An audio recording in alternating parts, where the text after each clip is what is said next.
dapur masing-masing. Yang pasti per 2025-2026 ini kompetisi tahun ini Liga 1 belum ada laporan untuk sengketa di 2025-2026 belum ada. Kalau Liga 2 sih pasti ada lah. Per tadi juga ada yang di-terminate di tengah musim, padahal menurut restriksi FIFA kan tidak boleh men-terminate di tengah musim kompetisi. Walaupun ada terminate harusnya kan di window transfer lah, baik itu di tengah musim ataupun di akhir musim. Jadi Liga 2 PR masih cukup banyak, dan Liga 3 juga masih ada beberapa catatan sebelum dimulai, beberapa masih belum menyelesaikan, dan keberlanjutan juga kita belum tahu. Untuk Liga 1 so far masih sesuai dengan apa yang kita pernah rilis sebelum Liga dimulai. Secara angka menurun karena ada pembayaran, tapi secara jumlah klub masih sama. Untuk Liga 2 sudah ada 1 yang terselesaikan dari 7 tim yang kita rilis di akhir September kalau nggak salah. Tapi baru tadi siang ada yang update, ada pemain yang terminate bisa 1 klub begitu. Siap, Bang Haji. Ini yang menarik Sriwijaya, Bang Haji. Per hari ini apa udah beres, Bang Haji, Sriwijaya? Belum. Masih belum. Berarti klaim mereka yang pernah bilang mengatakan Sriwijaya udah lulus gaji berarti hoax, Bang Haji, bagaimana? Apa klaim sepihak? Lebih kepada kita udah 2 kali bertemu dengan manajemen dan sedang disusun kesepakatan bersamanya penyelesaian seperti apa. Cuma kita perlu hitung, karena dengan LIB sebenarnya komunikasi cukup baik, mereka cukup bisa melindungi pemain dari sisi menahan royalti atau suku tiap klub bagi ada yang meninggal. Cuma karena perlu dihitung, apalagi untuk salah satu kita disebutkan tadi, ini sudah dari 2023-2024, angkanya rasanya di atas dari jumlah subsidi yang diberikan di musim ini. Jadi itu yang perlu dicatat khusus. Bang Haji, terakhir dari saya, Timnas lagi mencari pelatih, mungkin Bang Haji gimana komentar Bang Haji, harapannya mungkin Bang Haji buat pelatih Timnas? Yang cukup efektif aja sih kalau melihat di 2 pertandingan terakhir, karena memang tidak selesai sampai akhir ya. Itu perlu dipikirkan secara matang, apakah dengan figur yang cukup besar kita ambil dari Eropa, pasarnya untuk Eropa, atau memang isu-isu kan cukup ada, apakah pelatih yang dari Liga 1 ataupun ex-Liga 1.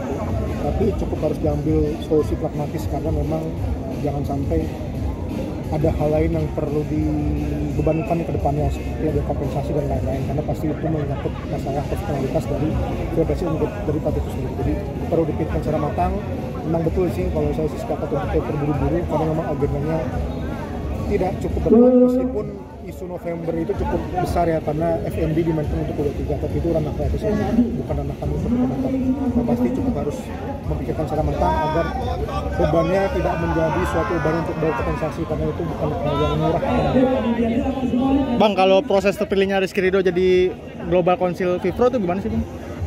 Ada penjaringan atau penyaringan dari level FIFPro itu sendiri.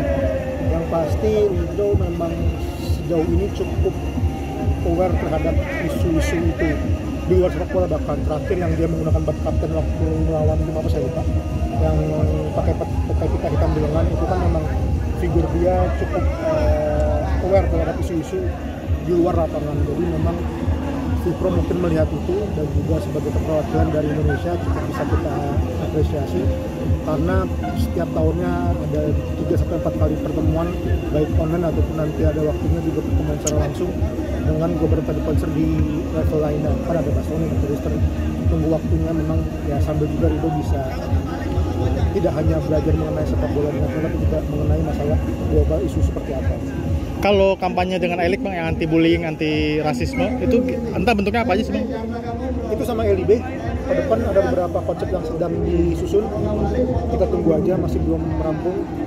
Harapannya sih semua klub menggunakan ban kapten itu, yang memang itu setahu saya laporan dari LIB belum semuanya, tapi itu cukup bisa digaungkan secara lebih masif, karena cukup banyak yang pemain, bahkan bukan hanya di Liga, seperti terakhir pada Timnas ya, teman-teman kita pemain yang performanya mungkin dianggap tidak baik menurut para masyarakat, tapi bullyingnya sudah rasisme dan sudah membawa ya kulit temannya, teman sebenarnya tidak cukup etis. Jadi kampanye harusnya lebih masif agar lebih bisa dilihat dan didengar dan diterima oleh masyarakat secara luas. Jadi sama LIB lagi disusun plan dan campaign ke depannya secara lebih rapi.